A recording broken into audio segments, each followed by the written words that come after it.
பரிசுத்த நாமத்துக்கு ஸ்தோத்திரம். திருவிலியமும் பரிசுத்த வேதாகமும் 7ஆம் பாகம்.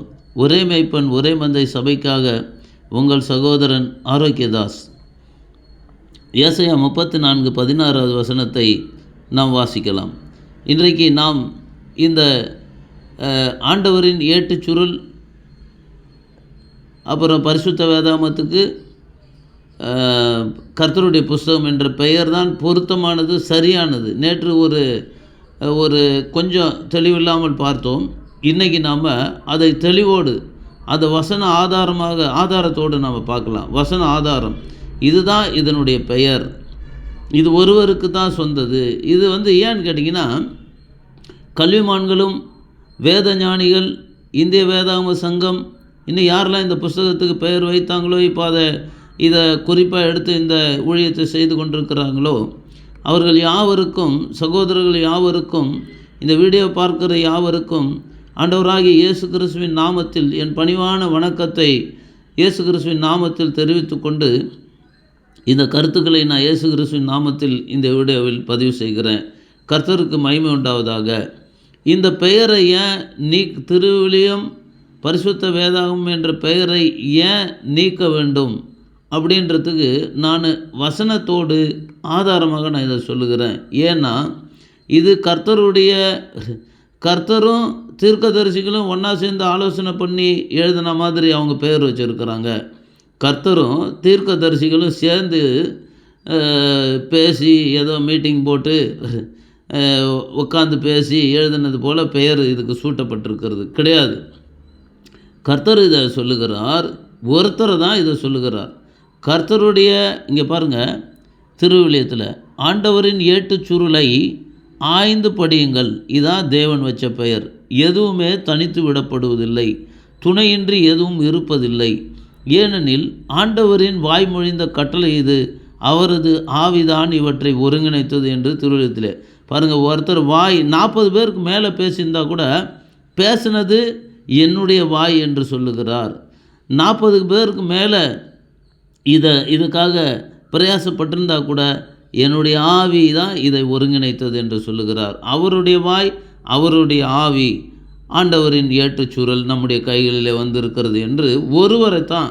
ஆனால் இவங்க கல்விமான்கள் வைத்த பெயரை பார்த்தா தீர்க்கதரிசிகளும் ஆண்டவரும் சேர்ந்து ஏதோ பேசி ஆலோசனை பண்ணி இந்த புஸ்தகம் நம்ம கையில் கிடச்சது போல் எழுதியிருக்கிறாங்க. இதையே அப்படியே நம்ம பரிசுத்த வேதாகமத்தில் வாசிக்கும்போது பார்த்திங்கன்னா, பரிசுத்த வேதாகமத்தில் இதே தான் சொல்லப்பட்டிருக்கிறது. கர்த்தருக்கு ஸ்தோத்திரம். இது திருவிலியத்தில் முதல்ல இதை ஆமேன் என்று சொல்லுகிற புதிய ஏற்பாட்டு வசனத்தை பாருங்கள். நான் சொல்லுகிறத நானே சொல்லலை. இங்கே பாருங்கள், அப்போஸ்தலனாகிய பவுல் மூலமாக எபிரேயருக்கு எழுதின நிருபத்தில் 1வது அதிகாரம் 1வது வசனத்தில் பாருங்கள், எவ்வளோ தெளிவாக தேவன் சொல்லுகிறார். இங்கே பாருங்கள், அது ஆமேன் என்று சொல்லுகிறார். நான் சொல்லுகிறதை, அடியான் சொல்லுகிறதை ஆமேன் என்று இந்த வசனம் பாருங்கள். பல முறை திருவிலியத்தில் வாசிக்கிறோம். பல முறை பல வகைகளில் முற்காலத்தில் இறைவாக்கினர் வழியாக நம் மூதாதையரிடம் பேசிய கடவுள் இவ்விறுதி நாட்களில் தம் மகன் வழியாக நம்மிடம் பேசியுள்ளார். பாருங்கள், அங்கேயும் இறைவாக்கினர் 40 பேருக்கு மேலே இருந்தாலும் தேவன் தான், கடவுள் தான் இதை பேசினார் என்று சொல்லப்படுகிறது. பேசின கடவுள், அங்கே பாருங்கள், பேசிய கடவுள், அவர் தான் பேசினார். இவ்விறுதி நாட்களில் அப்போஸ்தலனாகிய பவுல் மூலமாகன்னு சொல்லாமல் தம் மகன் மூலமாக பேசியுள்ளார். மகன் மூலமாக தான் பேசினாராம். இதுதான் அப்போஸ்தலனாகிய பவுலும் எழுதுகிறார். இங்கேயும் ஒருவர் தான் பேசியிருக்கிறாரு, மகன் மூலமாக கடவுள் தான் பேசுகிறாரு. அங்கே 40க்கு மேற்பட்ட தீர்க்கதரிசிகள் இருந்தாலும் அங்கேயும் கடவுள் தான் பேசுகிறார். இப்போ பெயரில் ப்ராப்ளம் என்னன்னு கேட்டிங்கன்னா, இப்போ இருக்கிற பெயர் பரிசுத்த வேதாகமம் திருவிலியம் என்ற பெயர் தீர்க்கதரிசிகளும் ஆண்டவரும் சேர்ந்து ஆலோசனை பண்ணி எழுதினது போல் இருக்குது. பெயர் சூட்டப்பட்டிருக்கிறது. அது வேத வசனத்துக்கு, சத்திய வசனத்துக்கு முற்றிலுமாய் தவறானது, எதிரானது என்று என்னுடைய கருத்தை நான் பணிவாகவே தெரிவித்துக் கொள்கிறேன். உங்களுக்கு நிறைய கர்த்தருக்கு ஸ்தோத்திரம். இது என்னுடைய பணிவான பதிவு. கர்த்தருக்கு ஸ்தோத்திரம். இதை செய்வதோ என்னுடைய கருத்தில் இல்லை. இந்திய வேதாகம சங்கம், கர்த்தர் இப்போ உங்ககிட்ட பேசி அப்புறம் இதனுடைய பெயர் மாற்றப்படும் என்று நான் விசுவாசிக்கிறேன். இதே திருவிலியத்தில் நீங்கள் எடுத்து நீங்கள் இதே வசனம் இப்போ நம்ம திருவிழியத்தில் நம்ம பார்த்தோம். இப்போது பரிசுத்த வேதாகமத்தில் இதே வசனங்களை நம்ம வாசிக்கலாம். வாசிக்கும் பொழுது, கர்த்தருடைய புஸ்தகத்திலே தேடி வாசியுங்கள், இவைகளில் ஒன்றும் குறையாது, இவைகளில் ஒன்றும் ஜோடில்லாதிராது, அவருடைய வாய் இதை சொல்லிற்று, அவருடைய ஆவி அவைகளை சேர்க்கும். இங்கே 40க்கு மேற்பட்ட தீர்க்கதரிசியெல்லாம் இங்கே வரவே இல்லை. இங்கே பாருங்கள், எத்தனை பேர் பேசுனாங்க, இவர் கண்டுக்கவே இல்லை, அது கருத்துலையும் வைக்கல, அதை சொல்லவும் இல்லை. கர்த்தருடைய வாய், கர்த்தருடைய புஸ்தகம், கர்த்தருடைய வாய், கர்த்தருடைய ஆவி, இதை தான் தேவன் தெளிவாக சொல்லுகிறார். கர்த்தருடைய புஸ்தகம், கர்த்தருடைய வாய், கர்த்தருடைய ஆவி, இங்கே ஒருத்தரை தான் குறிக்குது. கர்த்தருக்கு ஸ்தோத்திரம். அப்போ கர்த்தரே ஒரு பெயரை வச்சுருக்கும்போது ஏன் பெயரை மாற்றி வைக்கணும்? இதுக்கு கர்த்தருக்கு ஸ்தோத்திரம். கர்த்தரே அவருடைய புஸ்தகத்தை அவர் பெயர் வச்சுருக்கிறாரே.